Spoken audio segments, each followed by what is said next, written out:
إن الحمد لله نحمده ونستعينه ونستغفره ونعوذ بالله من شرور أنفسنا ومن سيئات أعمالنا من يهده الله فلا مضل له ومن يضلل فلا هادي له أشهد أن لا إله إلا الله وحده لا شريك له وأشهد أن محمدا عبده ورسوله قال الله تعالى في كتابه الكريم يا أيها الذين آمنوا اتقوا الله حق تقاته ولا تموتن إلا وأنتم مسلمون أما بعد فإن أصدق الحديث كتاب الله وخير الهدي هدي محمد صلى الله عليه وسلم وشر الأمور محدثاتها وكل محدثة بدعة وكل بدعة ضلالة وكل ضلالة في النار. أيها الإخوة أعزني الله وإياكم. Alhamdulillah, kita bersyukur kepada Allah atas limpahan karunia dan nikmat yang Allah berikan kepada kita, terutama nikmat Islam dan nikmat iman. Karena ini adalah, atau dua perkara ini adalah nikmat yang amat besar yang Allah berikan kepada seorang hamba. Dan pembahasan kita pada pagi hari ini insyaallah yaitu tentang masalah adat istiadat dan syariat. Karena ya akhul Islam, mungkin karena kita melihat fenomena yang ada di masyarakat kita lihat banyak sekali kaum muslimin yang mereka lebih memilih adat daripada syariat. Seakan-akan adat itu segala-galanya, sedangkan syariat itu nomor 2. Maka tentunya penting bagi kita untuk memahami hakikat permasalahan ini. Terlebih banyak di antara mereka orang-orang yang menisbatkan diri kepada ilmu. Mereka berdalih dengan sebuah kaidah, al-adatu muhakkamah. Katanya adat istiadat boleh dijadikan hukum. Sehingga atas dasar kaidah ini mereka kemudian membabi buta. Tak bisa membedakan mana syariat, mana adat. Yang terpenting ini sudah menjadi adat, maka seakan-akan karena itu sudah menjadi adat, syariat seakan-akan tak bisa berlaku lagi. Itu akibat daripada ketidakpahaman mereka tentang hakikat daripada kaidah ini. Maka pada kesempatan pagi hari ini insyaallah kita akan menjelaskan tentang apa batasan-batasannya. Kapan suatu adat menjadi sebuah hukum yang harus dijadikan rujukan, dan kapan suatu adat tidak bisa dijadikan sebuah hukum. Pembahasan kita insyaallah kita bagi kepada beberapa pembahasan. Yang pertama yaitu bahwasannya agama itu adalah milik Allah. Yang kedua, bahwasannya wajib kita berhukum kepada Allah dan Rasul-Nya. Yang ketiga, bahwa perbedaan antara masalah dunia dengan masalah ibadah sesuatu yang telah dibedakan oleh syariat kita. Kemudian kita akan bahas juga insyaallah bahaya-bahaya berhukum kepada adat. Kemudian kita akan membahas juga tentang kapan kita boleh berhukum dengan adat dan solusi-solusi yang bisa kita berikan tentunya. Pembahasan yang pertama yaitu tentang bahwasannya agama adalah milik Allah. Allah Ta'ala telah menetapkan dalam Al-Quran bahwa agama itu milik Allah. Allah berfirman, ala lillahi dinul khalis.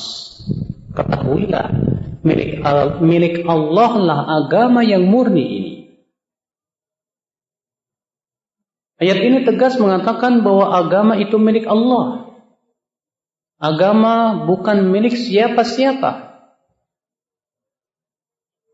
Maka karena agama milik Allah berarti yang berhubungan dengan agama, yang berhubungan dengan pensyariatan, semuanya harus diserahkan kepada Allah Subhanahu wa taala. Al-Imam Al-Barbahari dalam kitab Syarh Sunnah, beliau berkata, "Wa'lam anna hadha ad-din innama ja'a min qibalillahi azza wa jalla. Lam yudha' ala uqulir rijali wala ala ara'ihim. Wa ilmuhu indallah wa inda rasulih. Fala tattabi'il hawa fatamruqa minad din fatakhruja minal Islam." Kata Al-Imam Al-Barbahari, ketahuilah, kata beliau, bahwasanya agama ini adalah yang berasal dari Allah saja dan tidak diletakkan pada akal-akal dan ra'yu manusia. Dan ilmunya yaitu yang berasal dari Allah dan Rasulnya, berada di sisi Allah dan Rasulnya, maka jangan kamu mengikuti hawa nafsu sehingga menyebabkan kamu melenceng dari agama yang hak ini. Ikhwatul Islam azani Allah wa iyyakum. Maka dari itu ya ikhwatul Islam azani Allah wa iyyakum, para ulama menetapkan bahwasannya yang beragama ini yang berasal dari qala Allah dan qala Rasulullah. Ini dia Imam Adz-Dzahabi di dalam syairnya yang masyhur. Beliau berkata, al-ilmu qala Allah, qala Rasul, qala sahaba, wa laysa bitamwi. Mal ilmu nasbuka lil khilafi safahatan bainan nasi wa baina ra'yi faqih. Ilmu itu adalah firman Allah, sabda Rasulullah. Apa yang dipahami oleh para sahabat bukan yang dia buat-buat. Ilmu itu bukanlah dengan cara mempertentangkan antara apa? Ya, dalil dengan pendapat ulama. Semua ulama sepakat bahwasannya dalil lebih didahulukan daripada seluruh pendapat manusia. Baik pendapat ulama, kiai, ajengan, siapapun juga. Ini dia Imam Syafi'i rahimahullah, Muhammad bin Idris. Beliau berkata apa? Ajma'al muslimun ala annahu man istabanat lahu sunnatur rasul lam yakun an yada'aha liqauli ahadin. Kaum muslimin bersepakat, kata Imam Syafi'i, bahwa siapa saja yang sudah jelas kepada dia sunnah Rasulullah, tidak boleh ia tolak sunnah Rasulullah itu hanya karena mengikuti pendapat seorang ulama. Tidak boleh. Kenapa? Karena agama milik Allah ya akhal Islam. Kewajiban kita dalam masalah agama ini serahkan kepada Allah semuanya. Syariat semua milik Allah. Maka orang yang membuat syariat-syariat selain Allah, ia telah menandingi Allah dalam pensyariatan. Oleh karena itu Allah mengecam kaum musyrikin yang mengambil tandingan-tandingan selain Allah, yang membuat syariat-syariat untuk mereka. Allah berfirman, am lahum syuraka'u syara'u lahum minad dini ma lam ya'dam bihillah.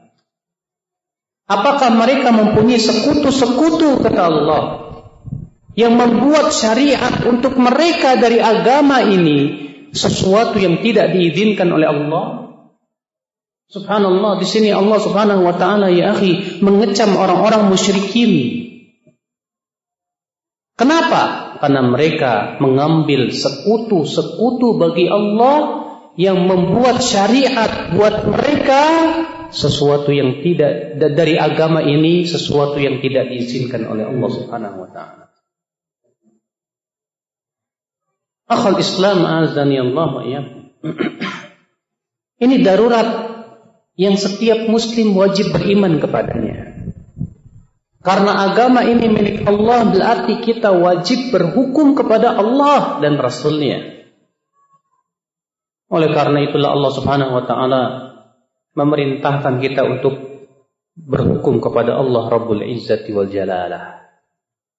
Bahkan Allah meniadakan keimanan orang-orang yang tidak mau berhukum kepadanya. Allah berfirman dalam ayat-ayat yang banyak, di antaranya Allah berfirman dalam surat An-Nisa ayat 65. Fala wa rabbika la yu'minuna hatta yuhakkimuka fima shajara bainahum thumma la yajidu fi anfusihim harajan mimma qadaita wa yusallimu taslima, kata Allah. Fala wa rabbik, tidak demi Rabbmu, la yu'minun, mereka tidak beriman sampai kapan? Sampai memenuhi 3 syarat. Hatta yuhakkimuka fima syajara bainahum. Yang pertama, sampai mereka berhukum kepada engkau, hai Muhammad, dalam perkara yang mereka perselisihkan. Yang kedua, thumma la yajidu fi anfusihim harajan mimma qadait. Kemudian mereka tidak mendapatkan rasa berat untuk menerima keputusanmu. Kemudian yang ketiga apa? Wa yusallimu taslima. Mereka taslim dengan sebenar-benarnya taslim. Subhanallah, ya akhwal Islam, azani Allah. Maka ini kewajiban seorang mukmin, berbeda dengan orang munafik, ya akhi. Orang-orang munafik itu apabila dipanggil, ayo kita kembali kepada Allah dan Rasulnya, mereka tidak mau. Sebagaimana Allah berfirman, wa idza qila lahum ta'alu ila ma anzalallahu wa ila ar-rasul ra'aital munafiqina yasudduna 'anka sududa. Apabila dikatakan kepada mereka orang-orang munafik itu, ayo kemari kepada Allah, kepada apa yang Allah turunkan dan diturunkan kepada Rasulnya. Kamu lihat orang-orang munafik itu, kata Allah, malah menghalang-halangi kamu dengan sebenar-benarnya penghalangan. Makanya ya akhi, jiwa seorang mukmin adalah jiwa yang taslim, yang tunduk kepada syariat, yang tunduk kepada Allah dan Rasulnya. Jiwa seorang mukmin adalah yang senantiasa mencari adakah dalil dari Allah dan Rasulnya atau tidak. Akhul Islam azani Allah. Oleh karena itulah Allah memerintahkan kita untuk mengembalikan perselisihan yang ada dalam tubuh manusia, dalam kehidupan manusia, kepada Allah dan Rasulnya. Ayatnya masyhur, semua antum tahu. Allah berfirman dalam surat An-Nisa ayat 59. Fa in tanaza'tum fi syai'in, apa Pak? Farudduhu ilallahi war rasul. Jika kalian berselisih dalam suatu perkara, di sini Allah menyebutkan perkara syai'in berbentuk nakirah fi siyakin nafi. Fi syai'in, syai'in di sini nakirah dalam redaksi peniadaan. Orang-orang Arab kalau menyebutkan sesuatu yang berbentuk nakirah dalam redaksi peniadaan, itu artinya umum, mencakup segala sesuatu. Maka Allah mengatakan fa in tanazatum fi syai'in, apabila kalian berselisih dalam suatu perkara, farudduhu ilallahi wa rasul, kembalikan kemana? Kembalikan kepada Allah dan Rasul. Allah tidak mengatakan kembalikan kepada adat istiadat. Allah tidak mengatakan kembalikan kepada madhab. Allah tidak mengatakan kembalikan kepada ajengan-ajengan kiai-kiai, ulama-ulama. Tidak. Kembalikan kepada Allah dan Rasulnya. Kita lihat mana yang paling kuat dalilnya. Kita lihat mana yang lebih dekat kepada Al-Quran dan hadis Nabi SAW. Ini konsekuensi, Pak, yang tidak boleh ditolak oleh seorang Muslim. Muslim manapun, ia tak akan pernah berani membantah Allah dan Rasulnya. Oleh karena itu Allah menetapkan agar seorang mukmin itu adalah untuk mengatakan sami'na wa ata'na. Ya tidak? Ya. Allah berfirman, amanar rasul bima unzila ilaihi min rabbih wal mu'minun Kullun amana billah wa malaikatihi wa kutubihi wa rusulihi wal yaumil akhir. Apa? Kullun amana billah wa malaikatihi wa kutubihi wa rusulihi la nufarriqu baina ahadin min rusuli wa qalu sami'na wa ata'na ghufranaka rabbana wa ilaikal masir. Seorang mukmin itulah, Pak, senantiasa jiwanya jiwa sami'na wa ata'na kepada Allah dan Rasulnya. Bahkan seorang mukmin tak layak untuk mencari alternatif lain selain Allah dan Rasulnya. Allah berfirman, wa ma kana lil mu'minin wala mu'minatin idza qadallahu wa rasuluhu amran an yakuna lahumul khiyara. Tidak layak, kata Allah, bagi seorang mukmin dan mukminah apabila Allah dan Rasulnya sudah memutuskan suatu perkara untuk mencari alternatif lain, pilihan-pilihan yang lain. Tidak ada, tidak boleh. Makanya subhanallah ya fathul Islam azanillah wa yakum, sungguh sangat aneh ketika seorang berucap amantu billah, aku beriman kepada Allah. Tapi ketika kita ajak kembali kepada dalil Al-Quran dan hadis, ia tidak mau. Ia lebih ridha dengan adat istiadat di masyarakatnya. Ia lebih ridha dengan apa yang diucapkan oleh kiai dan ia madhabnya. Fala ilaha illallah. Oleh karena itu Rasulullah SAW jauh-jauh hari sudah mengingatkan akan munculnya kitab-kitab yang dijadikan panduan selain Al-Quran dan hadis. Al-Imam Al-Hakim, demikian pula Al-Baihaqi dalam Syu'abul Iman meriwayatkan dengan sanad yang sahih bahwa Rasulullah SAW bersabda, bahwa Abdullah bin Amr bin As berkata, namun ini dihukumi marfu, ya, walaupun mauquf, allati ya'muru bihal muta'una fahaulai idza arafu annahu la yajuzu al-hukmu illa bima anzalallah falam yaltazimu dzalik bal istahallu an yahkumu bi khilafi ma anzalallah fahum kuffar wa illa kanu juhalan kaman taqaddama amruhum. Kata beliau, banyak sekali orang-orang yang menisbatkan kepada Islam berhukum kepada adat istiadat yang tidak pernah Allah turunkan. Ya, seperti orang-orang yang ada di pedesaan, seperti orang-orang yang mengikuti ajengan-ajengan, dan mereka menganggap bahwasanya itulah hukum yang hendaknya diterapkan selain Al-Quran dan hadis Nabi Sallallahu Alaihi Wasallam. Kata beliau, ya, karena sesungguhnya banyak di antara manusia yang masuk Islam, akan tetapi mereka tidak berhukum kecuali dengan adat istiadat yang berlaku, ya, di desa mereka, yang diperintahkan oleh ajengan-ajengan dan kiai mereka.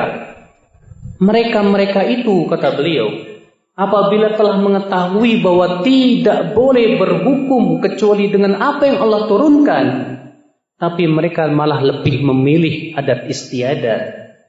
Bahkan mereka mengatakan enggak apa-apa kok, lebih mendahulukan adat istiadat daripada syariat. Maka orang seperti ini kafir.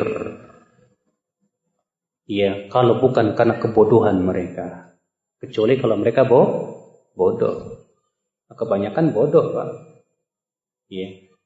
Sebab apa bedanya berhukum dengan hukum selain Allah dalam undang-undang dengan berhukum dengan kepada apa adat istiadat? Apa bedanya? Sama-sama menjadikan sebagai peraturan kehidupan, undang-undang dalam kehidupan.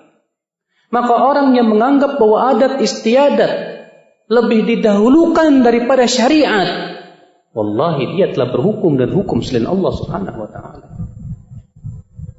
Makanya akhul Islam azanillah wa yakum, ini menunjukkan bahwa orang yang mendewakan adat, yang mendahulukan adat, ini bisa menjerumuskan kepada kekafiran, ya. Jadi bahaya, ini bukan perkara sepele, ya. Ya.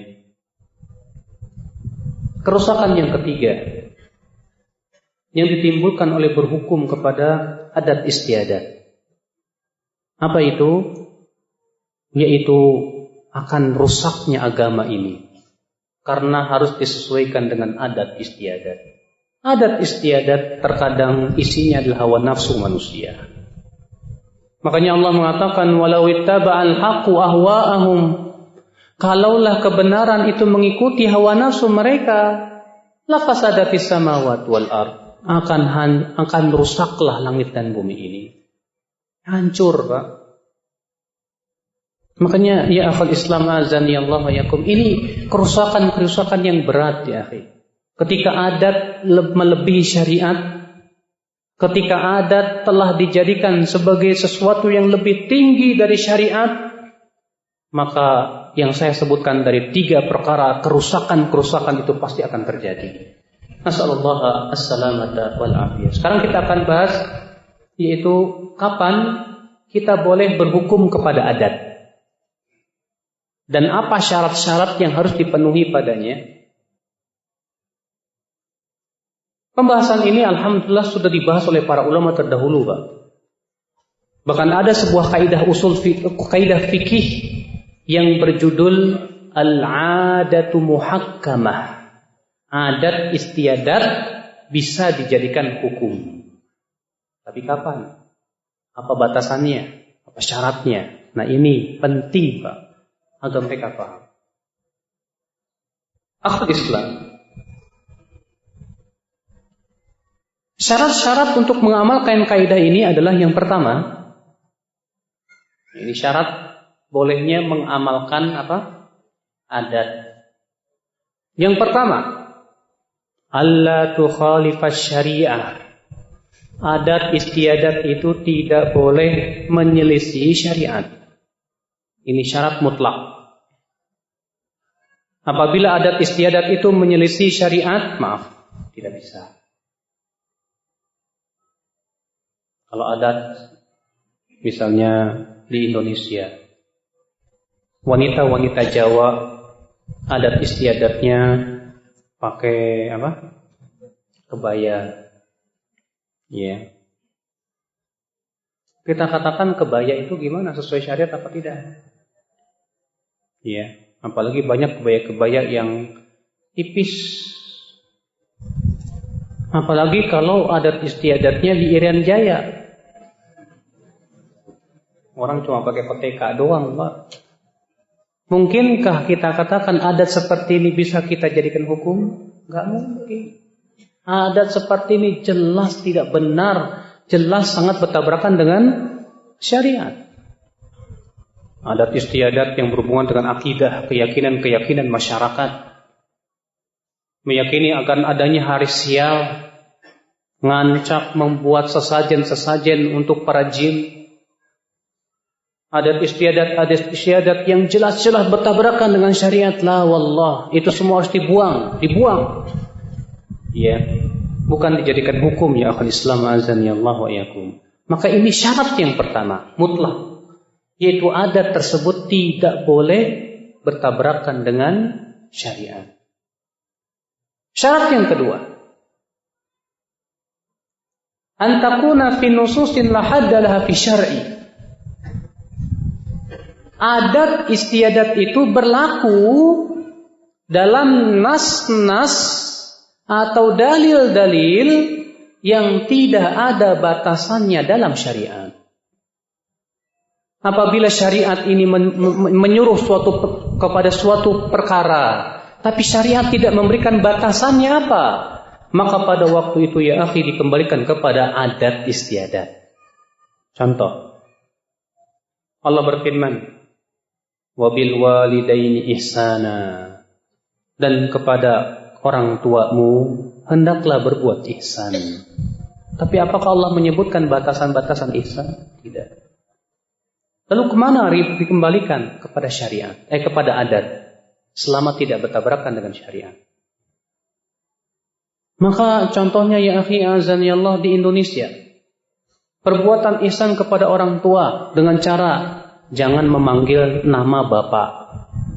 Mungkin di Indonesia kalau ada anak manggil bapaknya, Budi, wih kurang ajar banget nih. Tapi kalau mungkin di suatu negara anak memanggil nama bapak boleh-boleh aja, sah-sah saja, boleh. Ya. Maka dari itu pada waktu itu adat istiadatlah yang menjadi apa? Hukum. Di suatu negara kalau megang pantat, kurang ajar ini. Tapi di negeri kita kalau megang kepala jangan macam-macam. Ya, di Saudi orang megang kepala itu biasa. Tapi di Indonesia, ya, di Saudi orang kalau dipegang kepalanya biasa apa? Tapi kalau dipegang pantatnya jangan macam-macam. Di Indonesia beda. Kalau pegang pantat, spodol aja. Tapi kalau pegang kepala, jangan macam-macam. Adatnya beda. Maka pada waktu itu seperti ini bisa berlaku padanya hukum adat. Kenapa? Karena batasannya tidak diberikan oleh syariat kita. Contoh lagi, Allah memerintahkan kita untuk menutup aurat. Dan Rasulullah pun menyebutkan tentang batasan-batasannya, yaitu harus tebal, tidak boleh tipis. Sebagaimana dalam hadis Asma binti Abi Bakar. Bukan pakaian-pakaian yang mencolok dan tabaruj. Bukan pakaian-pakaian yang tasyabuh dengan wanita atau lawan jenis atau orang kafirin atau orang fasikin. Namun dalam masalah bentuk pakaian dan bahannya, syariat tidak memberikan batasan. Maka kata Syekh Utsaimin rahimahullah, di saat itu yang disunahkan adalah mengikuti adat istiadat suatu tempat. Kalau bapak di Saudi, jangan pakai koko, pakai sarung, jangan Pak. Kenapa? Karena itu bukan adat mereka. Ya, ikuti adatnya mereka. Kalau bapak ke Saudi pakai gamis lah. Kenapa? Karena itu adat istiadat mereka. Kalau bapak ada di Indonesia di sini, kita ikuti adat istiadat kaum muslimin. Bagaimana? Pakai sarung, pakai koko atau pakai celana, tapi celananya jangan yang merecet, Pak ya. Bukan merecet. Ya, yang express bener gitu kan, yang sempit nggak boleh. Ya. Maka kalau memang itu menjadi suatu adat istiadat di Indonesia, misalnya seseorang pakai koko, pakai sarung, itulah yang sunnah kata Syekh Utsaimin rahimahullah. Adapun kemudian orang Indonesia pakai baju kayak orang Saudi di Indonesia, kata beliau menganggap seperti Syekh Abdul Muhsin juga termasuk libasus syuhroh, pakaian syuhroh. Antum tahu pakaian syuhroh?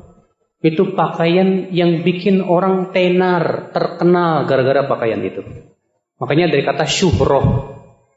Imam Nawawi menafsirkan pakaian syuhroh itu pakaian yang terlalu mahal atau pakaian yang terlalu jelek, minta ampun. Iya. Loh apa? Memang nggak boleh Ustaz? Oh iya, diancam oleh Rasulullah dalam hadis yang diriwayatkan Imam Ahmad dalam musnadnya. Man labisa thawba syuhrah albasahu Allahu thawbal mahanah yaumal qiyamah, kata Rasulullah. Barang siapa yang memakai pakaian syuhrah, maka Allah akan pakaikan pakaian kehinaan pada hari kiamat. Tidak boleh. Iya. Antum pakai baju compang-camping pada bolong sana sini, akhirnya orang pada ngeliatin antum, kok beda sendiri nih pakaiannya. Itu pakaian syuhrah. Antum pakai baju kayak orang Saudi, ya, sehingga semua mata memandang antum, sehingga akhirnya antum jadi tenar gara-gara itu. Pakaian syuhrah itu ya. Iya. Nah ini akal Islam azani Allah wa iyyakum. Jadi masalah pakaian, Allah memang memerintahkan pakaian. Ya tidak? Allah memerintahkan kita menutup aurat, betul. Tapi apakah dalam syariat diberikan batasan tentang bentuk pakaian dan batasan tentang apa? Bahan pakaian? Tidak. Dahulu di zaman Rasulullah, pakaian Rasulullah itu adalah izar dan rida. Pakaian atas yaitu izar, pakaian atas itu rida, pakaian bawah yaitu izar. Tapi kemudian dengan selang waktu kemudian di Saudi pakaian tersebut sudah hilang dan berubah menjadi gamis dan ya sorban yang dipakai kayak kalau di Indonesia kayak cewek diginiin kali ya. Nah ini akhwat Islam azani Allah wa iyyakum. Ini masalah pakaian. Makanya ya akhi azani Allah sekali lagi ya, dalam masalah perkara yang diperintahkan oleh syariat kita tapi tidak diberikan batasan oleh syariat, maka batasannya boleh dikembalikan kepada adat istiadat. Nah itu pada waktu itu nggak masalah. Ya. Tapi kalau batasannya sudah diberikan oleh syariat, tidak boleh pada waktu itu adat berlaku. Sholat telah diberikan batasannya oleh syariat. Bagaimana tata caranya dari semenjak takbiratul ihram sampai salam. Maka tidak boleh dicampuri oleh adat istiadat. Tidak boleh. Kenapa? Karena apalagi itu sholat adalah ibadah yang berhubungan dengan apa? Ya taqarrub kita kepada Allah subhanahu wa ta'ala. Maka siapa yang merubah tata cara sholat, berarti ia telah berbuat bid'ah. Demikian pula zakat, Allah telah menyebutkan dan telah menentukan apa saja yang menjadi perkara yang diwajibkan pada zakat. Telah disebutkan tentang nisab-nisabnya, telah disebutkan juga berapa persen harus dikeluarkan. Maka pada waktu itu adat tidak boleh ya dijadikan ketentuan ketika syariat telah memberikan ketentuan kepada kita. Ya. Puasa telah ditentukan oleh syariat. Mana puasa wajib, mana puasa sunnah. Di Indonesia ada yang namanya puasa mutih, Pak. Antum tahu puasa mutih? Biasanya kalau puasa mutih itu buat cari ilmu kanuragan. Puasa 3 hari, makan nasi putih doang. Nanti katanya setelah 3 hari, ya kita punya kekuatan luar biasa. Bisa mukul orang dari jauh, atau enggak mempan dibacok dan yang lainnya. Maka kita katakan tidak bisa. Adat istiadat yang ada di masyarakat berupa puasa muti dan yang lainnya tidak diterima dalam syariat. Kenapa? Karena tidak sesuai dengan syariat di akhir Islam azani Allah ya. Di Sulawesi ada orang haji ke sebuah gunung. Ada yang tahu enggak? Apa namanya, saya lupa itu. Apa? Kareng. Ya gitulah, ya susah banget ya. Katanya di gunung itu ada sebuah batu mirip Ka'bah, Pak. Jadi akhirnya mereka pergi dan tawaf di sana. Dan katanya kalau yang sudah tawaf di sana disebutnya haji, bawa kareng ya. Ini kayak gitulah. Kita katakan batil. Allah ini batil. Kenapa? Karena haji telah Allah tentukan tempatnya di mana? Di mana? Di Ka'bah. Tawaf Allah telah tentukan di Ka'bah, bukan dimanapun juga. Tidak di Sulawesi, tidak di Jawa. Tidak boleh. Kenapa? Karena tempatnya telah ditentukan oleh syariat kita yang mulia. Nah ini ya akhwat Islam azani Allah ya. Makanya di sini yang harus kita pahami ya, bahwa adat istiadat bisa berlaku dalam nas-nas yang tidak ada batasannya dalam syariat. Baru pada waktu itu adat berlaku. Syarat yang ketiga, antakuna muqaridatan wa syai'atan. Adat tersebut harus muqaridah. Ya. Yaitu berlaku secara umum. Di mana diketahui oleh setiap individu masyarakat, dan kebanyakan terjadinya demikian. Itu menjadi adat. Maka di Indonesia, ya, kita lihat mana yang menjadi sebuah adat yang berlaku secara umum buat masyarakat Indonesia. Itulah adat yang bisa dijadikan patokan ketika tidak ada nas dalam syariat. Makanya ya akhul Islam azani Allah wa iyyakum, ya. Seperti halnya pakaian, peci, sarung yang ada di Indonesia. Yang lebih bagus ya memang kita melihat kepada yang sudah terbiasa di masyarakat umum di situ. Apa pakaian mereka?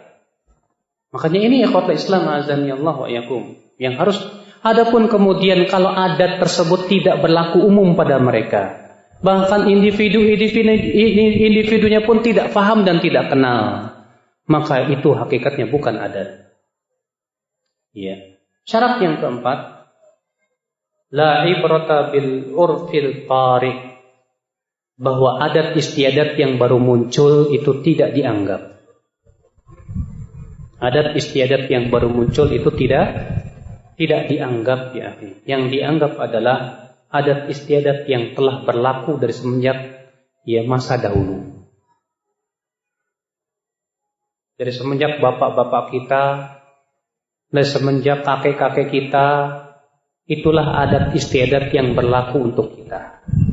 Adapun kemudian baru muncul di suatu adat, maka pada hakikatnya itu ya akhal Islam azan ya Allah wa yakum, bukanlah apa? Bukanlah adat. Ya, yang boleh diikuti. Kemudian ya akhir pembahasan selanjutnya. Lalu apa sih bedanya adat dan ibadat? Dan apa hubungannya? Banyak orang tidak paham, Pak. Ya. Ada orang membela perayaan yang tidak disyariatkan. Contohnya perayaan Maulid Nabi. Alasannya, ini katanya sudah menjadi adat kita. Karena ini sudah menjadi adat, maka pada waktu itu boleh dijadikan hukum. Ya. Nah, ini menjadi permasalahan. Antum ini bisa membedakan adat apa ibadat dengan ibadat apa tidak? Banyak orang tidak bisa membedakan, Pak. Ketahuilah ya akhi, bahwa adat adalah perkara yang berhubungan dengan kebiasaan manusia sehari-hari. Itu adat. Ya. Adat adalah perkara yang menjadi kebiasaan manusia sehari-hari di suatu tempat. Itulah adat. Itu berhubungan dengan masalah-masalah dunia, berupa pakaian, berupa makanan. Itu adat. Sedangkan ibadat adalah yang dijadikan sebagai alat untuk bertaqarrub kepada Allah, itulah ibadah. Maka sekarang Pak, kalau adat itu dijadikan untuk taqarrub kepada Allah, kita lihat, apakah itu hanya sebatas wasilah, ataukah itu menjadi sebuah goyah tujuan, di mana adat itu menjadi ibadah dengan sendirinya. Nah, ini menjadi permasalahan. Kalaulah adat itu hanya sebatas wasilah kepada suatu ibadah, boleh, selama adat itu mubah. Makanya dalam kaidah usul fikih ada kaidah usul mengatakan apa? Lil wasail hukmul maqasid. Ya, wasilah itu dihukumi sesuai dengan maksud tujuannya. Contoh misalnya, Pak, berpakaian. Wasilah menuju perintah Allah untuk menutup aurat. Wasilah. Demikian pula, ini apa nih? Speaker. Wasilah untuk menyampaikan dakwah. Radio, televisi, wasilah, semuanya wasilah.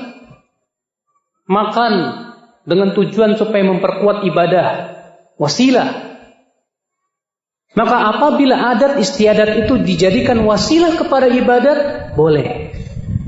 Namun yang disalahkan oleh para ulama, ketika adat itu dijadikan sebagai goyah tujuan, artinya adat itu dijadikan ibadah dengan sendirinya. Berdiri sendiri dia. Saya contoh misalnya, ada orang beribadah dengan adat. Ada orang beribadah dengan mengatakan, saya mau beribadah kepada Allah dengan makan tempe. Kenapa kok makan tempe? Menurut saya tempe itu makanan yang paling utama dibandingkan dengan makanan-makanan yang lain. Ini namanya menjadikan adat sebagai ibadat. Ini bisa berubah menjadi bid'ah. Dalilnya hadis yang dikeluarkan Muslim dan yang lainnya. bahwa Rasulullah SAW pernah melihat seorang laki-laki berdiri di bawah terik matahari.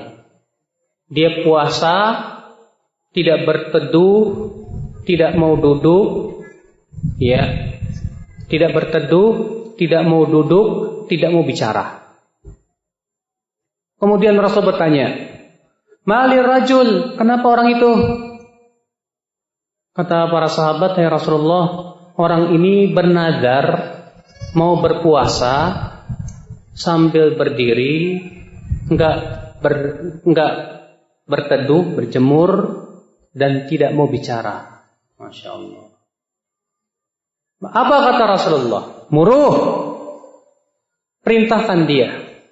Fal yastadhil wal yajlis wal yatakallam wal yutimma shaumah.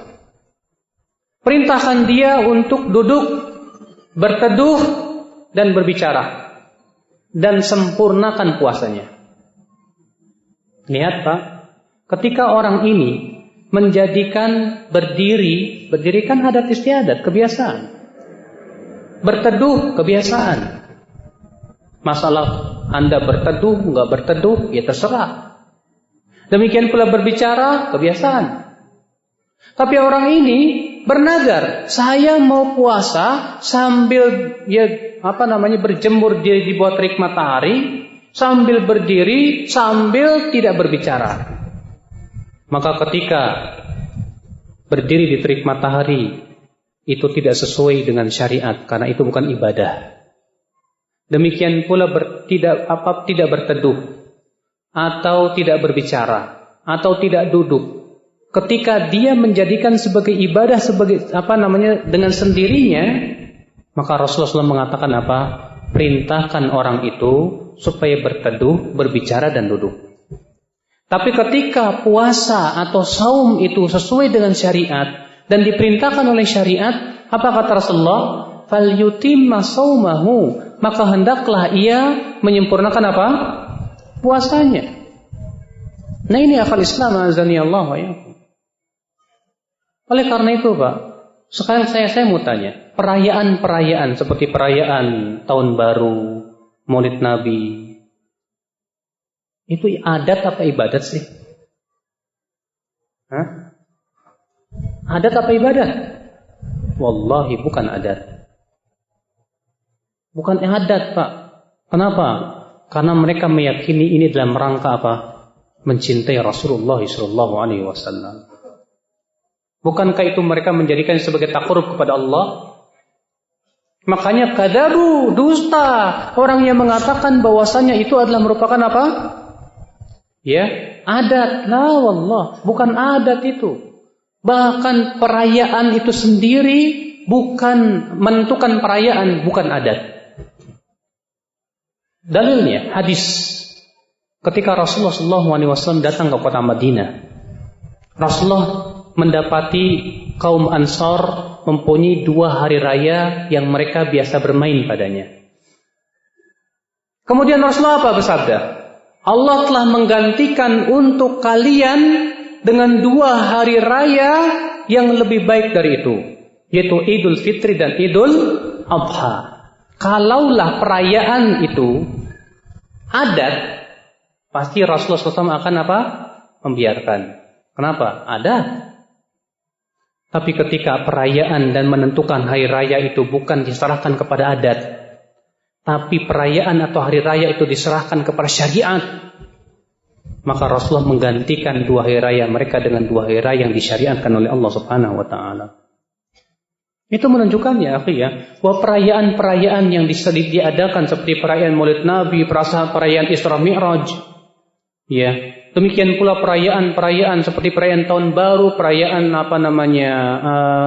ulang tahunan, semua itu adalah perkara yang bid'ah, semua itu perkara yang tidak diperbolehkan dalam syariat. Kenapa? Karena perayaan itu sebetulnya hakut tasyri', hak pensyariatan.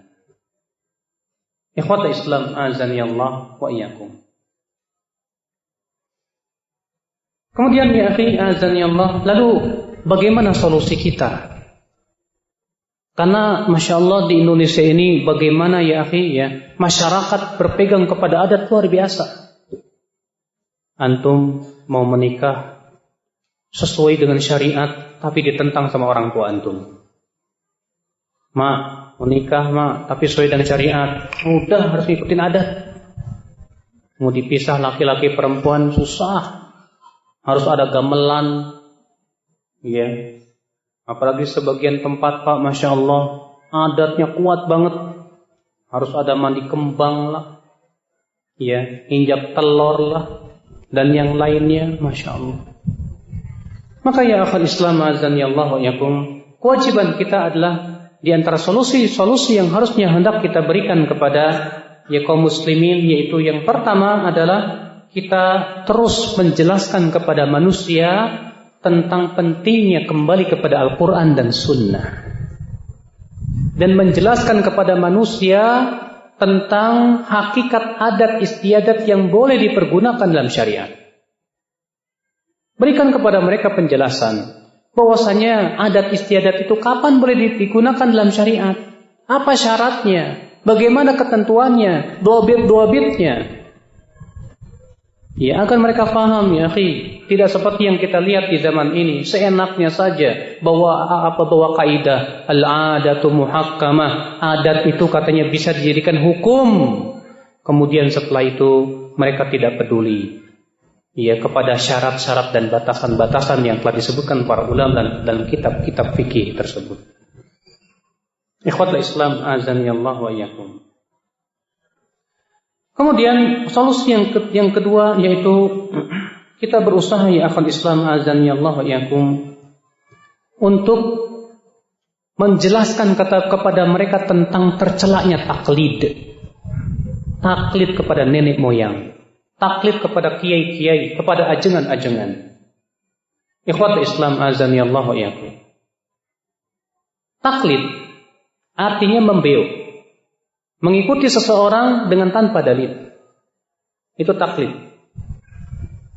Dan para ulama membagi taklid itu menjadi 3 macam. Yang pertama, taklid yang wajib. Ada taklid yang wajib, ada. Yang kedua, taklid yang haram. Dan yang ketiga, taklid yang mubah.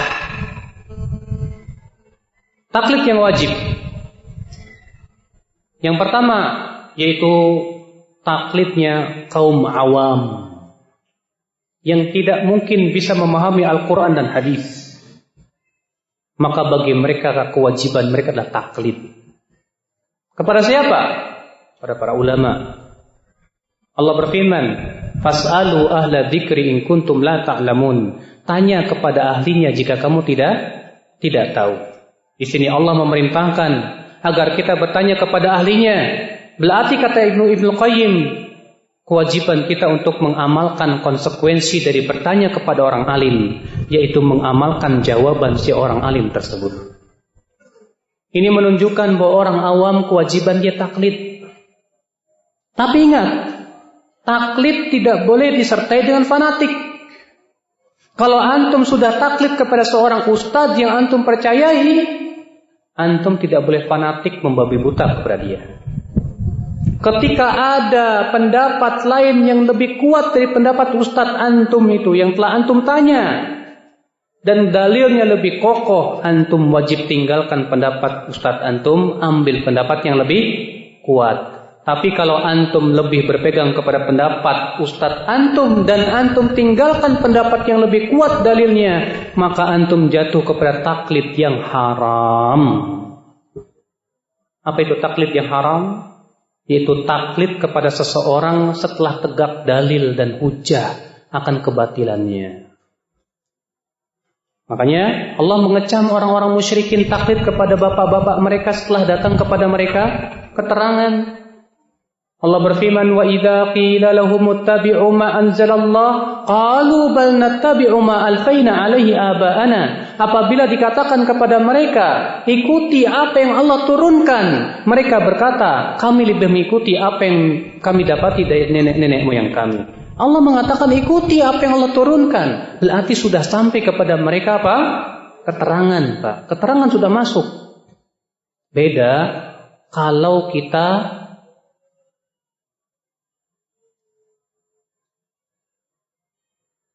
Beda yang kalau kita belum mendapatkan keterangan yang sahih bahwa pendapat yang kita ikuti itu ternyata batil.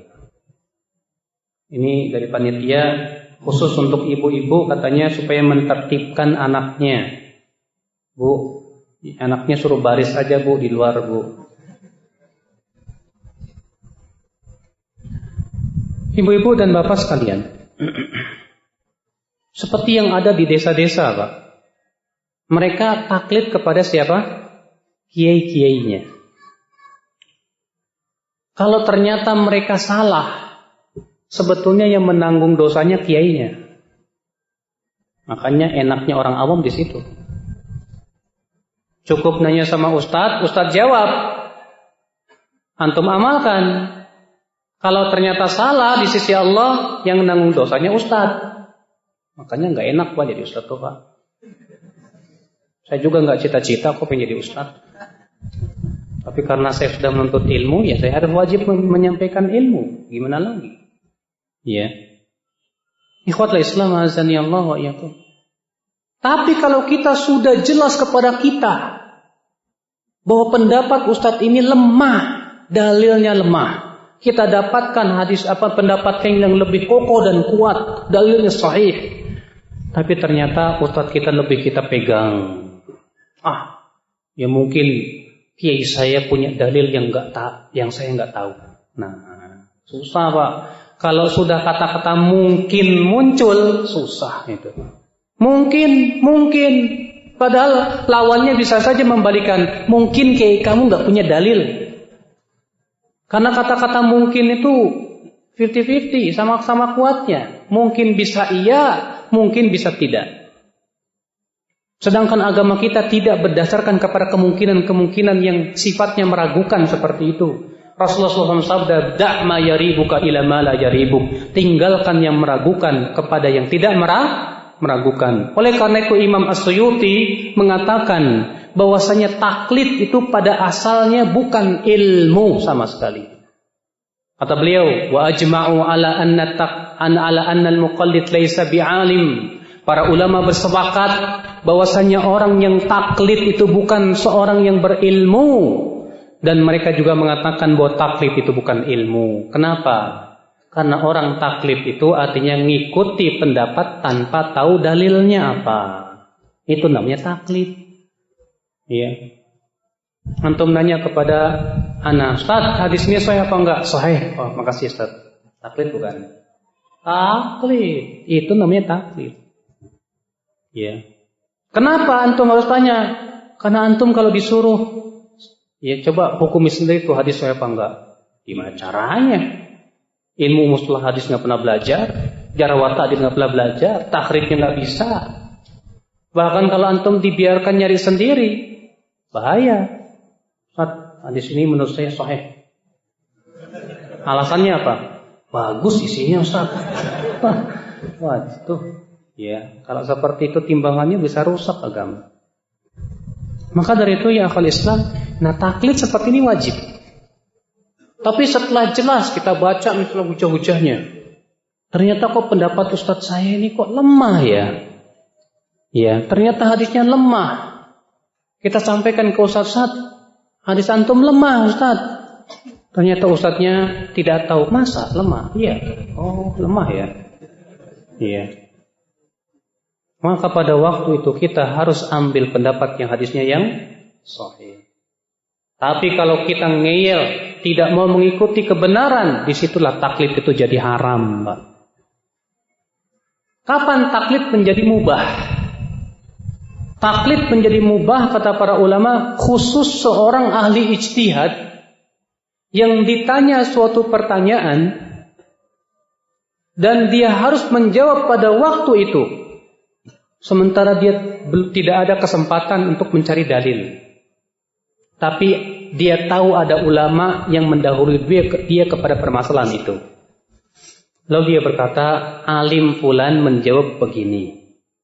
Ini namanya taklid yang mubah. Kenapa? Darurat. Karena seorang ahli ijtihad pada asalnya nggak boleh taklid, haram bagi dia. Seorang ustadz yang diberikan oleh Allah kemampuan untuk mencari dalil dan memeriksa hadis, pada asalnya dia kewajiban dia adalah untuk mencari dalil dan tak boleh taklid. Ya.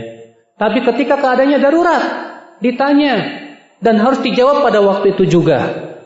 Tapi dia tahu ada ulama yang mendahuluinya. Segera dia menjawab, alim fulan mengatakan begini. Alas, mubah. Boleh, kata para ulama. Ya, kenapa darurat? Ya, wallahu a'lam. Nah, ini taklid, Pak.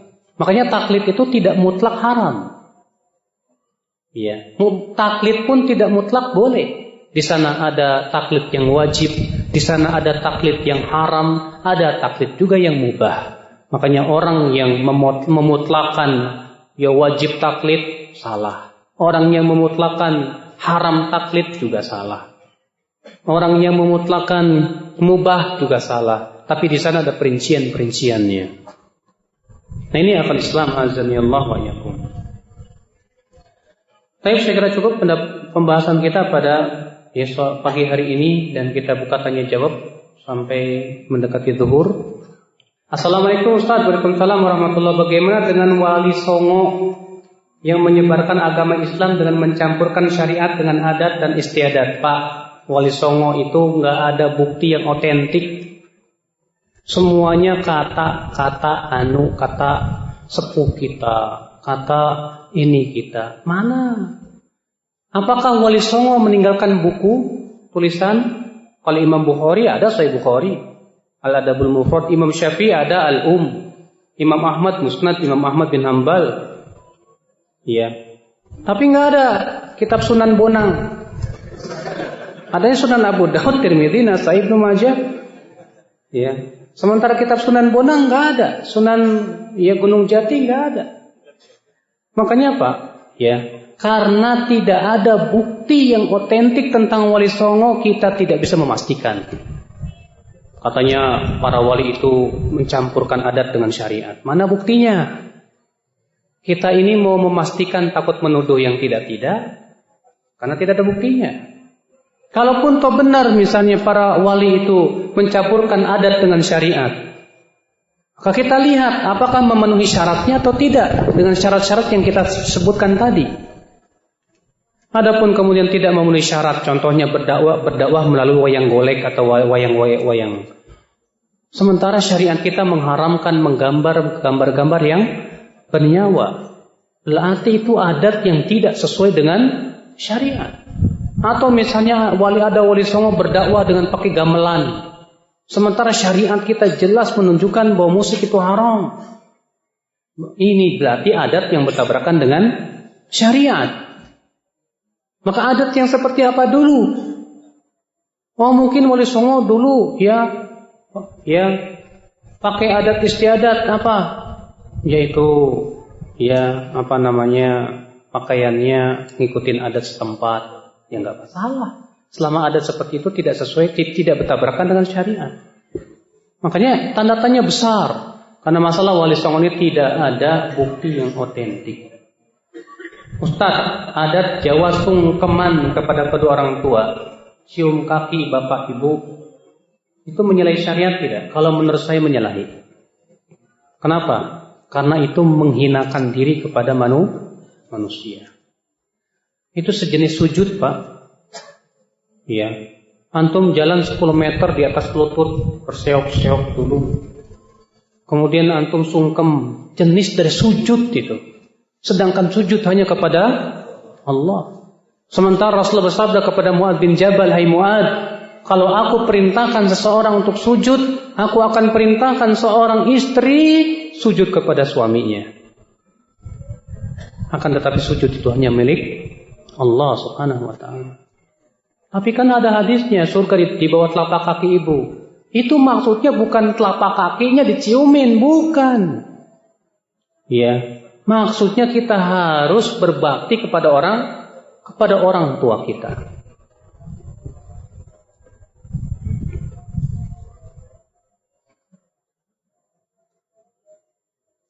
Ustaz, perayaan Maulid Nabi tahlilan itu dikatakan hasil ijtihad para ulama. Benarkah begitu? Iya, betul. Apa benar kiai boleh berijtihad untuk seperti itu? Ya, kiai dilihat dia sudah terpenuhi alat ijtihad apa tidak. Sudah memenuhi alat ijtihad apa tidak? Karena apa? Untuk berijtihad itu berarti harus memenuhi apa? Memenuhi syarat ijtihad. Apa syarat ijtihad? Kata Imam Syafi'i, dengarkan, Imam Syafi'i menyebutkan tentang syarat-syarat ijtihad. Yang pertama, an yakuna aliman bi kitabillah. Betul-betul berilmu tentang Al-Quran, takwil tanzilnya, muhkam mutasyabihnya, asbab nuzulnya, dan yang lainnya. Semua yang berhubungan dengan ilmu Al-Quran. Yang kedua, an yakuna aliman bil hadithi kama alima minal Quran. Betul-betul berilmu tentang hadis seperti ia berilmu tentang Al-Quran dan bisa membedakan antara sahih dan dhaifnya. Yang ketiga, aliman bil lughatil arabi wa asalibiha. Betul-betul berilmu tentang bahasa Arab dan seluk-beluknya. Yang keempat, aliman bi ikhtilafatil ulama, berilmu tentang perselisihan para ulama dan tata cara mentarjihnya. Kata Imam Syafi'i, siapa yang memenuhi 4 syarat ini, silakan ia berbicara tentang agama dan berfatwa. Dan siapa yang tidak memenuhi 4 syarat ini, ia hanya boleh berbicara dalam masalah agama tapi tak boleh berfatwa. Nah, kiai ini gimana? Memenuhi tidak? Nah, sekarang kalau ada orang yang hanya membatasi diri dengan satu madhab, disebut ahli ijtihad? Bukan. Itu muqallid namanya. Itu namanya apa? Muqallid, hanya bertaklid. Dan Imam As-Suyuti mengatakan bahwa muqallid bukan alim. Bukan. Alim itu siapa? Alim itu yang bisa beristimbat dari Al-Quran dan hadis Nabi SAW. Itu alim, ya akhal Islam azani Allah yakum. Makanya kita lihat kiai ini berhak tidak. Terkadang kita lihat di kenyataan yang ada, kiai main kias-kiasin aja. Ya, ada orang misalnya, seorang kiai, dia berkata, kata siapa qobliyah Jumat nggak ada? Ada qobliyah Jumat itu dikiaskan dengan qobliyah duhur. Haji. Ini kias apaan, Pak?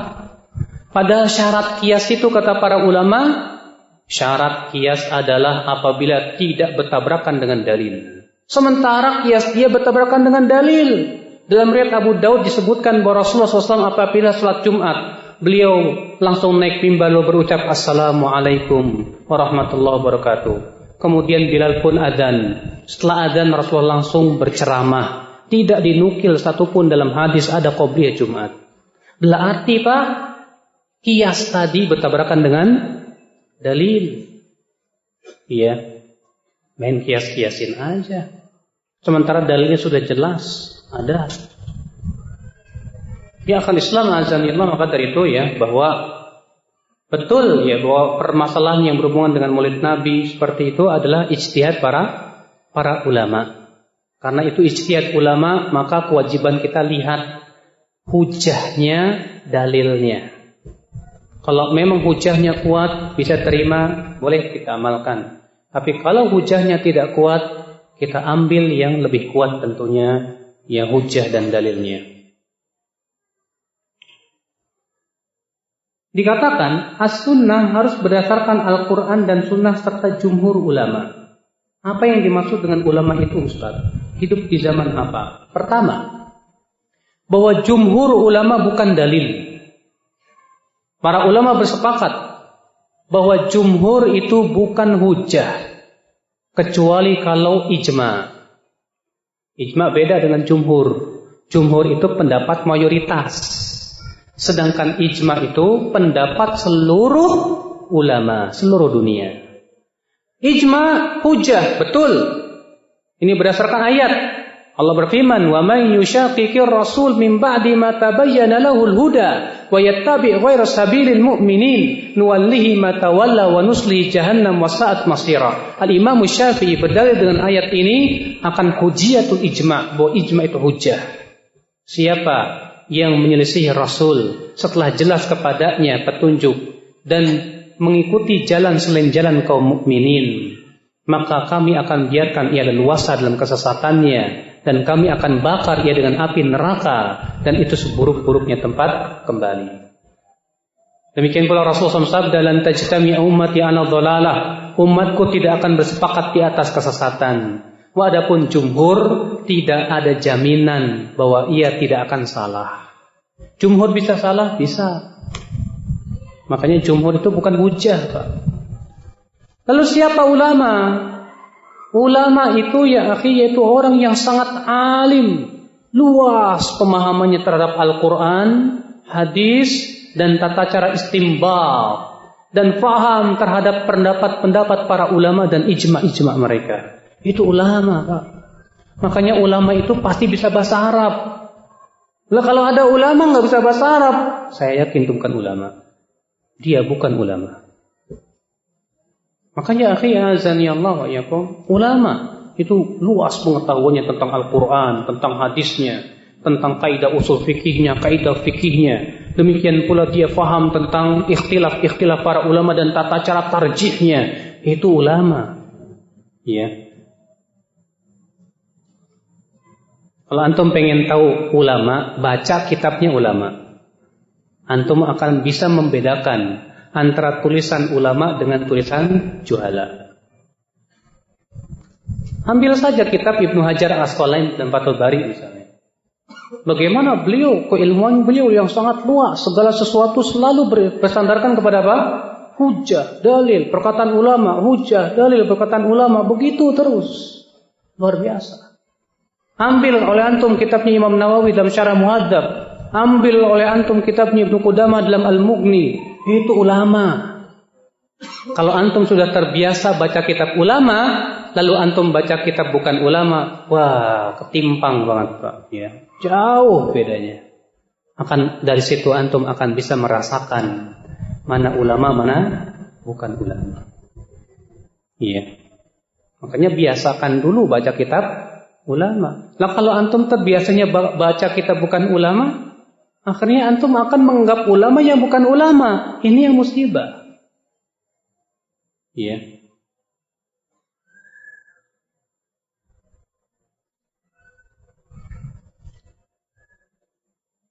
Sekarang masih banyak orang menanam ari-ari sesudah melahirkan dengan pakai lampu.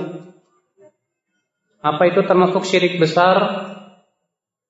Iya. Memang Pak, dalam masyarakat Jawa masih kuat gitu Pak. Iya, ari-arinya katanya disebutnya kembarannya bayi. Dikubur dan yang lainnya, bahkan ada keyakinan-keyakinan. Kita katakan bahwa itu semua adalah diada-adakan. Dan kalau dia punya keyakinan bahwa ari-ari itu bisa memberikan manfaat atau mudarat, maka ini syirik. Tapi hanya sebatas ritual-ritual saja, maka itu semua bid'atun mungkarah, ya, bid'ah yang tercela, yang mungkar, yang tidak pernah disyariatkan oleh Allah dan Rasulnya, tidak pula dilakukan oleh para sahabat, para nabi. Walau hatta antum baca kitab-kitab para ulama madhab Syafi'i, Hambali, Maliki, Hanafi, antum tak akan pernah mendapatkan dalam kitab mereka tentang bagaimana tata cara dan ritual menanam bayi, ari-ari bayi. Tidak ada, Pak. Itu semua diada-adakan, murni dari adat istiadat Jawa ataupun masyarakat di Indonesia yang tidak ada dalilnya dalam syariat. Nah, ada seperti itu boleh dilaksanakan. Kita lihat. Kalau cuma sebatas menanam saja, nggak ada keyakinan-keyakinan, ya silakan aja. Tapi masalahnya disertai dengan keyakinan-keyakinan tertentu. Ini yang jadi masalah. Karena untuk meyakini sesuatu butuh dalil. Mana dalilnya? Apalagi masalah gaib, Pak. Iya. Ayo dikubur ari-arinya sambil dipelototin. Kenapa? Biar nanti ya bayinya udah gede nggak melawan sama orang tua. Apa hubungannya? Ya. Apa hubungannya? Nggak ada hubungannya sama sekali. Subhanallah.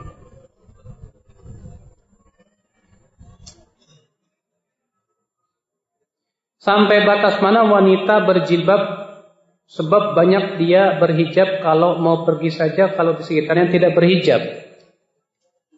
Ya. Kalau wanita auratnya semua tubuhnya kecuali wajah dan telapak tangan. Dan wajah terjadi khilaf para ulama apakah wajib dipakai cadar, pakai tutup ataukah tidak. Pendapat yang saya condong kepadanya Syekh Albani itu bahwa itu hukumnya sunnah, tapi sunnah muakkadah, bukan sunnah biasa.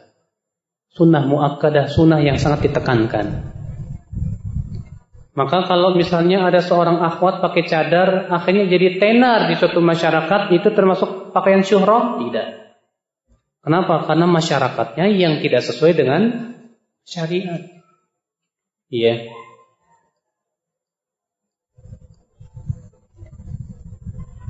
Ustaz, di Indonesia ada kebiasaan memberikan nama suami di belakang nama istri.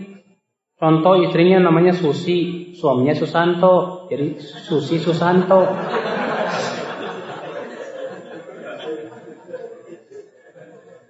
Kalau Susi Susanti sih bagus, Susi Susanto, nggak nyambung banget.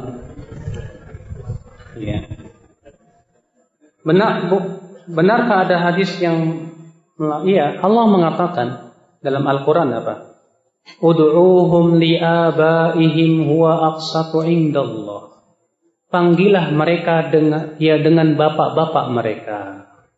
Allah menyuruh kita memanggil mereka dengan bapak-bapak mereka. Ya, dan itu lebih adil di sisi Allah. Rasulullah SAW juga menyebutkan bahwa orang yang menisbatkan diri kepada selain ayahnya termasuk kufur. Iya. Maka jangan kita menisbatkan diri kepada suami, ibu. Ya, jangan menisbatkan diri kepada suami. Ya. Tapi kalau niatnya beda gimana Ustaz? Susi Susanto, maksudnya Susi miliknya Pak Susanto. Ya.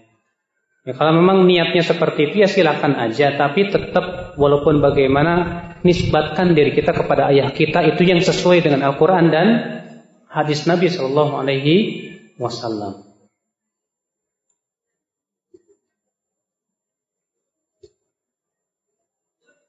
Bagaimana hukum mencium tangan orang tua Ustadz yang sudah menjadi adat istiadat? Boleh. Saya pernah tanyakan kepada seorang syekh di kota Madinah. Beliau berkata kalau memang itu sudah jadi adat kalian silahkan. Iya, sebatas cium tangan. Karena kan di masyarakat kita kalau nggak cium tangan sama orang tua kayaknya apa gitu ya, dianggap anak durhaka, dianggap nggak punya adab dan yang lainnya. Nah ini sudah kita sebutkan tadi berbuat ihsan. Ihsan di sini tidak diberikan batasan dalam syariat. Berarti itu dikembalikan kepada adat istiadat. Kalau ternyata cium tangan kepada orang tua itu perkara yang memang itu sesuatu sudah dianggap berbakti kepada orang tua nggak masalah. Ya, kita cium tangan kepada orang tua kita.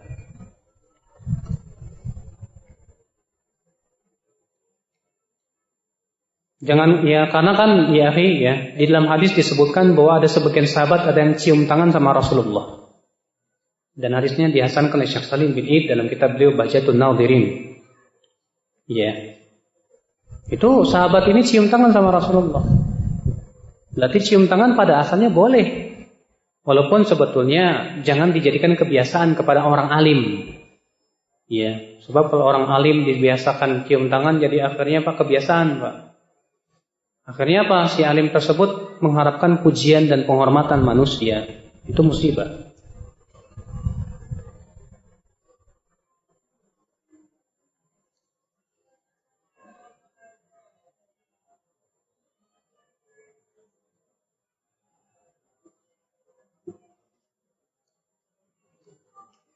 Tentang adat berpakaian dan warna-warni yang cerah serta hiasan batik bordir rendah bagi perempuan daripada warna-warna gelap.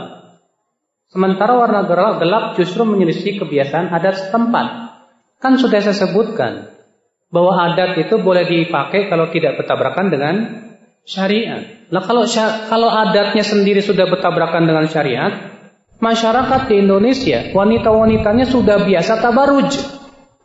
dengan pakai pakaian yang warna-warni, kembang-kembing dan yang lainnya, berbagai macam ini, pakai parfum lah dan yang lainnya, itu adat yang tidak sesuai syariat. Berarti syarat penggunaan adat di sini tidak terpenuhi. Tetap wanita tidak disyariatkan dengan memakai pakaian-pakaian seperti itu. Ya, pakai pakaian yang gelap, karena di zaman Rasulullah dahulu dalam riwayat yang sahihah bahwa para wanita itu memakai pakaian-pakaian yang gelap. Dalam satu riwayat, ya, disebutkan bahwa para wanita di zaman Rasul itu ka'annahunna ghirban, seakan-akan mereka tuh burung-burung gagak. Burung gagak warnanya apa? Hitam. Dan satu riwayat Rasulullah SAW pernah dihadiahkan jubah wanita yang berwarna biru dengan hiasan warna hijau yang garis warna hijau, tapi tidak mencolok, tidak banyak, ya. Dan sebutkan bahwasanya wanita terdahulu hiasan yang ada di bajunya hanya di ujung-ujungnya, mithlul hudbah, seperti bulu mata, jadi ujung-ujungnya saja.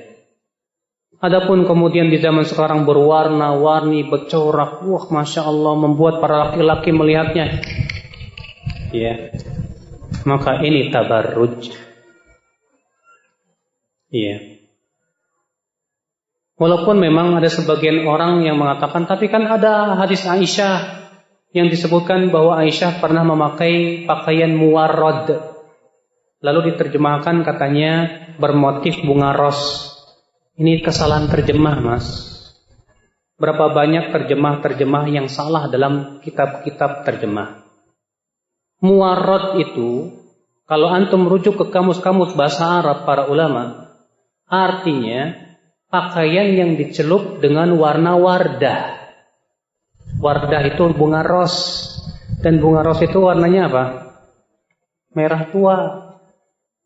Iya. Itu muwarrad. Kalau memang merah tua, ya sesuai dengan warna ros yang tua, enggak masalah. Betul, ada riwayat Aisyah radhiyallahu anha memakai pakaian yang muwarrad, tapi diterjemahkan oleh dia dengan terjemah yang salah, yaitu bermotif bunga ros. Salah. Maksudnya yaitu yang dicelup dengan warna bunga ros. Boleh. Berarti boleh warna merah dong, boleh warna merah tua. Buat wanita boleh, nggak masalah. Iya.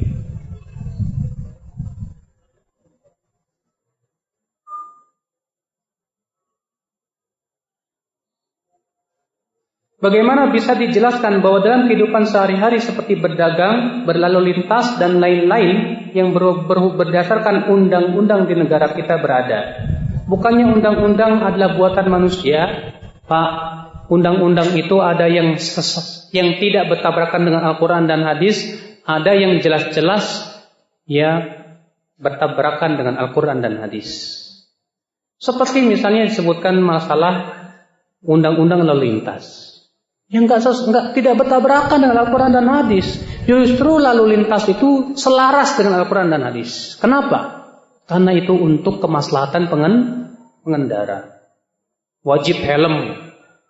Ya, untuk siapa? Kemaslahatan pengendara. Peraturan-peraturan pemerintah yang ada di perdagangan, seperti misalnya harus ya menyamakan menentukan harga. Kalau terjadi khilaf para ulama, bolehkah menentukan harga? Sebagian ulama mengatakan tidak boleh. Sebagian mengatakan boleh kalau keadaannya diperlukan. Sebab kalau misalnya tidak ditentukan, bisa saling menjatuhkan. Seperti yang kita lihat di kehidupan kita, di mana saling menjatuhkan. Habis jatuhin harga supaya yang temannya itu enggak laris, akhirnya mati ya usaha dia.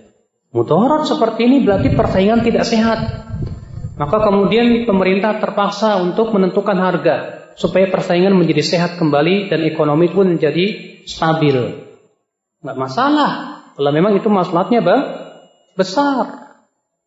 Ya. Tapi kalau memang undang-undang itu tidak sesuai syariat, nah itu yang bermasalah.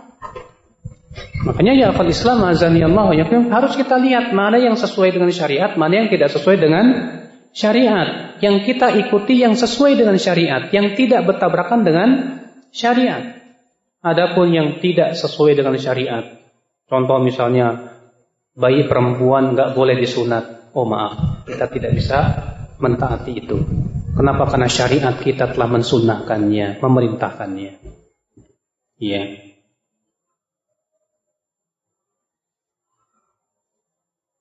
Apakah panjat pinang bisa disebut adat? Panjat pinang apa sih Pak? Iya Pak, yaitu kalau kayak gituan cuma permainan Pak. Pinangnya dikasih oli pakai gemuk-gemuk ya di atas, maka wah orang sampai susah payah, baru kemudian itu. Sebetulnya nenek moyang kita dulu itu dengan adanya panjat pinang memberikan simbol. Anda kalau pengen sukses harus bersusah payah dulu. Ya, filsafatnya nenek moyang kita dulu. Ya silakan aja, itu permainan yang bersifat duniawi. Mubah saja silakan. Ya, ngobrol. Yang nggak boleh itu pakai main bola pakai jubah perempuan. Ya. Main bola pakai jubah perempuan.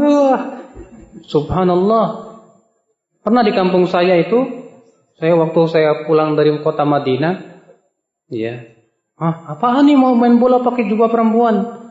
Ya, saya bilang kepada mereka bahwasannya itu dilaknat oleh Rasulullah. La'anallahul mukhannithina minar rijal wal mutarajjilati minan nisa.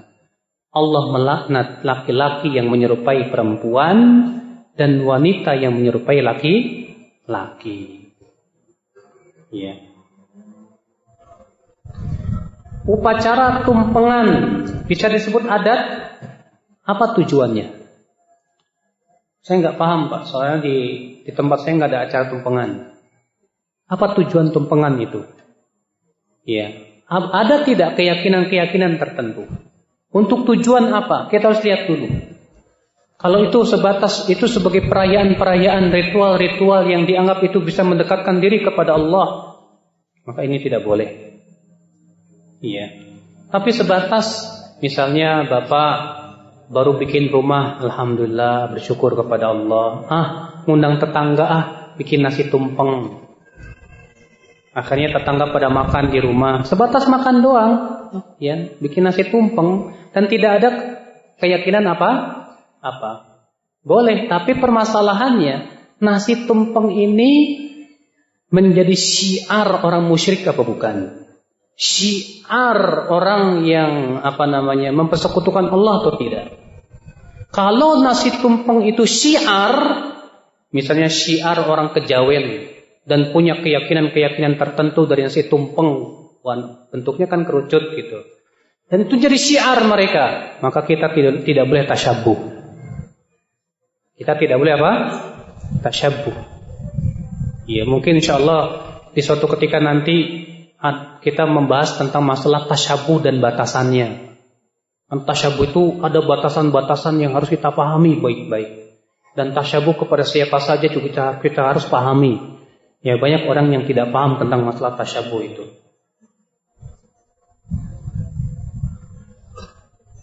Apakah ada larangan memakai pakaian yang terbuat dari bahan jin? Dan apa yang dimaksud dengan bunyi ayat Al-Quran sebaik-baik pakaian adalah pakaian takwa? Pak, bahan jeans itu Pak, bahannya bagus, tebal. Iya. Yang dilarang oleh pakaian para ulama dari jeans itu adalah bentuknya yang merecet. Iya. Bukan dari bahannya, tapi apa? Bentuknya. Karena dia bentuknya, kalau antum pakai celana jin, jadi jin beneran kali ya. Itu merecet sampai kelihatan bentuk pantat dan yang lainnya. Ini yang diharamkan oleh para ulama. Kenapa? Karena pakaian yang sempit, yang terlalu merecet itu, kata Syekh Utsaimin, itu tidak menutup aurat. Bukankah Rasulullah mengabarkan akan adanya wanita yang berpakaian tapi telanjang? Berarti mereka pakaian tapi telanjang. Maksudnya apa? Mungkin saking merecetnya itu, membentuk tubuhnya. Maka hakikatnya mereka tidak berpakaian, belum menutup aurat. Tapi Bahannya sendiri, jinnya itu sendiri, jeansnya itu tebal dia, bagus, ya. Kalau antum pakaian cuma berat aja kali ya, pakai jubah dari bahan jeans, waduh, beratnya bisa berapa kilo itu.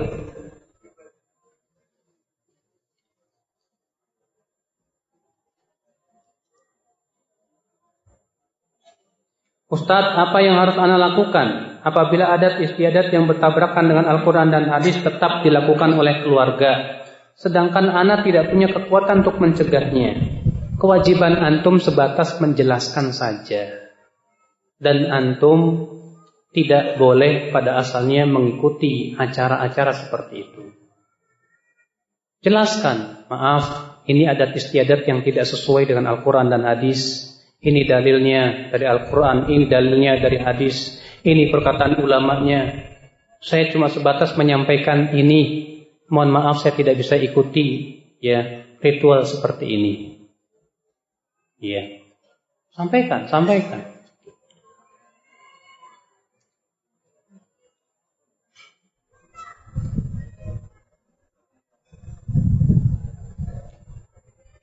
Apakah laki-laki ataupun akhwat tidak boleh pakai pakaian sarung yang bermotif? Kalau laki-laki nggak masalah. Kalau motifnya motif-motif sarung yang biasa dipakai, kan, ya itu sudah masyhur dan sudah menjadi adat istiadat negeri kita. Walaupun memang yang paling bagus itu pakai pakaian yang polos, yang paling bagus. Tapi kalau mau pakai pakaian yang berini, silahkan, nggak masalah. Itu pun tidak diingkari oleh Rasulullah SAW di zaman Rasulullah SAW. Ya, pernah Rasulullah SAW dihadiahkan baju yang ada hiasannya di baju tersebut.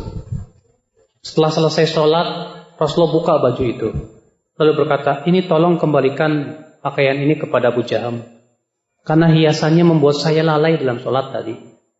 Tapi Rasulullah tidak mengingkari baju itu. Tidak mengingkari. Ya, itu menunjukkan boleh kalau pakai pakaian yang ada hiasannya. Demikian pula Rasulullah pernah dihadiahkan baju jubah wanita yang ada hiasan, tapi hiasan yang wajar, yang biasa-biasa saja, bukan hiasan-hiasan yang mencolok, yang membuat gaya. Nah, sekarang perbedaannya apa yang membedakan? Untuk akhwat khusus, bukan laki-laki. Untuk akhwat, kalau ada di dalam hati terbetik pakai pakaian itu, wah saya kelihatan lebih cantik, jauhi. Berarti itu sudah ada niat-niat tabarruj. Iya. Kalau sudah ada niat di hati, wah pakaiannya bagus nih, kalau saya pakai ini kayaknya tampaknya lebih cantik, lebih kelihatan, wah hati-hati. Ini syahwat ini. Maka hati-hati. Karena tujuan wanita untuk menutup aurat itu supaya tidak menjadi perhatian para laki-laki, supaya menghindari fitnah para laki-laki. Ya. Dan perempuan perlu tahu, ya laki-laki itu walaupun nggak pakai motif tetap aja matanya bisa berbahaya. Bagaimana kalau mau pakai motif? Ya. Ustadz, mohon nasihat dari Ustadz bagaimana harus saya jelaskan kepada orang tua yang mengatakan bahwa menggunakan jilbab panjang lebar dan berwarna hitam itu adalah adat orang Arab dan tidak diharuskan memakai pakaian yang dinilai terlalu berlebihan panjang dan lebarnya untuk dipakai di Indonesia. Syukron. Tanya kepada dia, Pak, buktinya itu adat orang Arab apa ya Pak? Soalnya setahu saya Islam itu datang dalam keadaan adat orang Arab waktu itu tidak sesuai dengan Islam. Ya tidak? Iya. Bapak tahu nggak Pak? Dahulu sebelum datang Islam, wanita-wanita Arab itu nggak pakai jilbab Pak. Pakaiannya warna-warni dan berhias untuk para laki-laki Pak. Lalu datang Islam untuk memberikan batasan. Sekarang jadi pertanyaan. Kalau itu adat orang Arab pasti ditetapkan oleh Islam. Tapi masalahnya itu ya karena adat orang Arab pada waktu itu bertabrakan dengan Islam, Islam menggantinya dengan yang lebih baik. Berarti Pak, itu sebetulnya bukan adat orang Arab. Tapi itu syariat dari Allah Rabbul Alamin. Iya. Iya. Makanya di Indonesia ini banyak sekali omongan-omongan begitu. Itu adatnya orang Arab. Adatnya orang Arab. Loh, ajib. Hadisnya jelas, riwayat-riwayatnya jelas. Ya. Anehnya wanita-wanita yang berpakaian tapi telanjang yang mempertontonkan auratnya nggak disebut adat orang Arab. Padahal jahiliyah masa dahulu mereka mempertontonkan auratnya. Bahkan di antara mereka wanita ada yang tawaf dengan telanjang bulat tanpa selembar kain pun juga. Ya, itukah yang disebut dengan adat orang Arab? Masya Allah ya akhul Islam azani Allah wa iyakum. Maka jelas ini ya tertukar antara adat dan bukan adat. Makanya perlu dijelaskan. Jelaskan. Bu, kata siapa itu adat orang Arab? Iya. Iya, soalnya di Arab begini-begini. Begini, Bu, masalahnya ada riwayat-riwayatnya, Bu. Nih dalilnya. Nih bawain hadisnya. Itukah itu? Dia adat orang Arab. Justru, Bu, sebelum Islam datang, mereka itu tidak diperintahkan berpakaian seperti itu. Itu menunjukkan itu bukan adat orang Arab, tapi itu memang syariah. Iya. Tapi kan di ayat disebutkan bahwa kerudung itu cuma sampai dada. Betul. Kerudung itu memang sampai dada. Tapi jilbab lebih dari dada. Di Indonesia salah kaprah dalam memaknai jilbab. Di Indonesia jilbab itu dimaknai kerudung, padahal salah. Kerudung itu dalam bahasa Arab khimar. Makanya ayat tentang kerudung lafadznya apa? Wal yadribna bi khumurihinna ila juyubihinna. Hendaklah para wanita mengelurkan kerudung khumur mereka, khimar mereka ke dada-dada mereka. Ayat jilbab beda lagi. Allah berfirman, ya ayyuhan nabi qul li azwajika wa banatika wa nisa'il mu'minina yudnina 'alaihinna min jalabibihin. Jangan dipahami jilbab itu kerudung. Jilbab itu kata para ulama pakaian kurung yang menutupi seluruh tubuh. Makanya kenapa wanita-wanita di Saudi pakaiannya seperti itu? Karena ada dasarnya dan penjelasan dari para ulama terdahulu. Antum buka Fathul Bari. Bagaimana Al-Hafidz Ibnu Hajar menjelaskan tentang bagaimana tata cara memakai jilbab.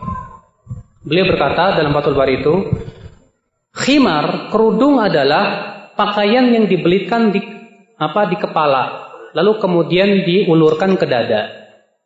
Jadi mereka belitkan tuh kainnya di kepala, lalu diulurkan ke dada, ditutup sampai dada. Lalu memakai jilbab, dan jilbab itu di atas khimar. Jilbab itu di atas apa?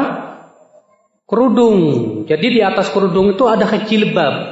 Jilbab itu mengulur sampai ke seluruh tubuh. Itu yang diamalkan di Saudi.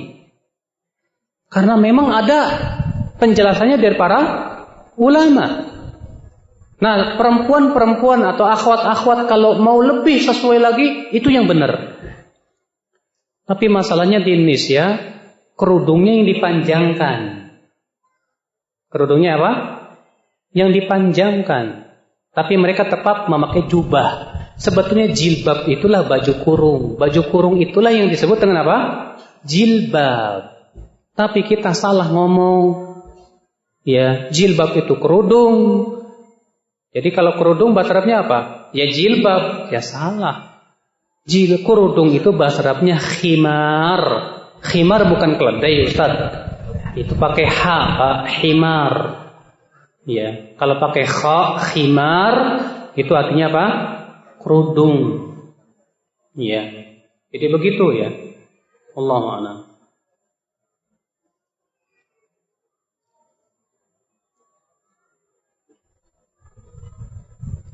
Mengenai adab dalam makan nasi, Ustaz.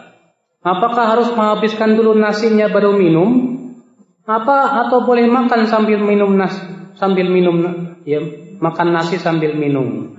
Itu gimana? Enggak ada ketentuan dalam syariat. terserah. Maka itu tanyakan kepada para ahli makan. Tanyakan kepada ahli kesehatan. Saya bertanya kepada Abu Muhammad, kebiasaan kita di Indonesia, kalau habis makan tuh minum. Kata Abu Muhammad, itu kebiasaan yang salah secara kesehatan. Kok bisa gitu? Iya, karena makan dan minum itu proses yang berbeda di lambung. Makanya orang Indonesia banyak yang terkena penyakit mah. Karena habis makan langsung minum, berat tuh lambung. Harusnya habis makan ditahan dulu lah, setengah jam, 1 jam, baru minum, kecuali kalau keselak. Iya. Abu Muhammad, kalau dia memang ahli kesehatan yang paham. Dan saya baca juga sebuah buku herbal Jawa. Ternyata begitu juga Pak, disebutkan. Tidak bagus makan langsung minum, karena itu memberatkan lambung. Oh, ternyata benar juga. Makanya saya kebiasaan kalau habis makan nggak minum. Ya. Akhirnya kebablasan gak minum sama sekali. Ya, sebetulnya masalah seperti itu silakan saja. Itu yang berhubungan dengan apa? Adat, kebiasaan. Tapi tanyakan kepada ahlinya yang sehat yang kayak gimana. Yang sehat bagaimana? Ya. Rasulullah kan gak makan nasi, Pak. Rasulullah makannya apa? Roti. Ya, orang Arab di zaman Rasul itu makanan yang paling baik apa? Roti sama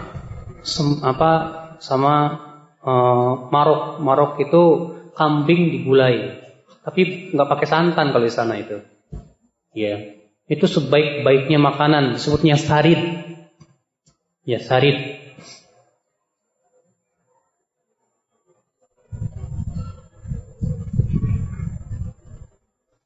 Ustadz, di dunia ini yang paling banyak adat istiadat adalah Indonesia, mulai dari Sabang sampai Merauke.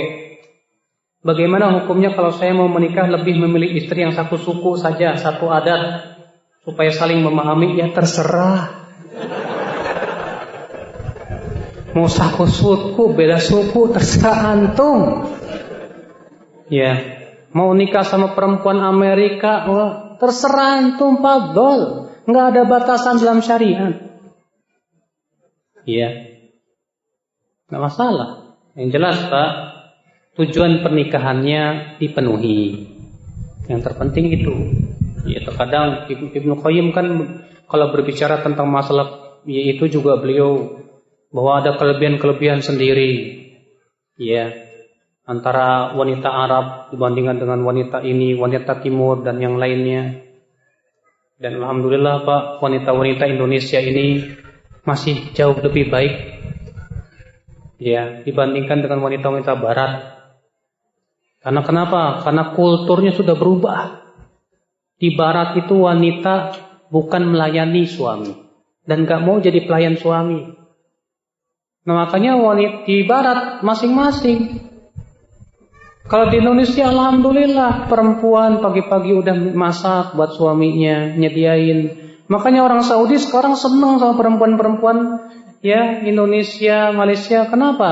Karena perempuan Indonesia ini masih ada khidmat kepada suami.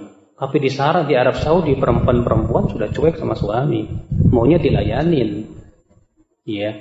Kenapa? Kulturnya sudah berubah. Akibat daripada apa? Media. Media merusak dan menghancurkan. Iya.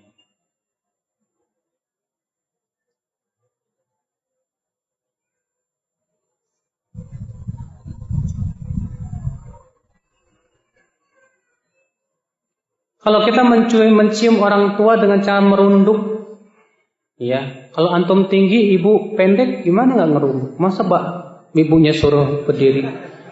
Mak naik dulu mak, ya nggak mungkin lah, susah. Ya, itu adalah susah gimana ya keadaannya sudah seperti itu ya. Allahu a'lam. Apakah boleh kita mengamalkan sedekah dengan cara menemani orang yang terlambat sholat berjamaah di masjid? Ada hadis bahwa Rasulullah SAW pernah setelah sholat datang orang dan dia belum sholat berjamaah. Lalu Rasulullah bersabda kepada orang yang sudah sholat, ada yang mau bersedekah? Ada. Lalu ia pun sholat bersama orang tersebut berjamaah. Itu khusus Pak, hadis itu kalau orang yang datang ini pertama belum berjamaah. Yang kedua yang mau sedekah ini adalah yang sudah sholat berjamaah. Boleh, tidak masalah. Karena ada hadisnya, ya, yang menunjukkan kepada hal itu. Allahu a'lam. Baik, saya kira cukup ya. Kita tutup. Mudah-mudahan apa yang saya sampaikan bermanfaat. Yang benar itu semuanya dari Allah, dan yang salah itu dari diri saya pribadi. Dan mohon maaf tidak ada kata-kata yang tidak berkenan di hati. Subhanallah bihamdika, asyhadu an la ilaha illa anta, astaghfiruka wa atubu ilaik.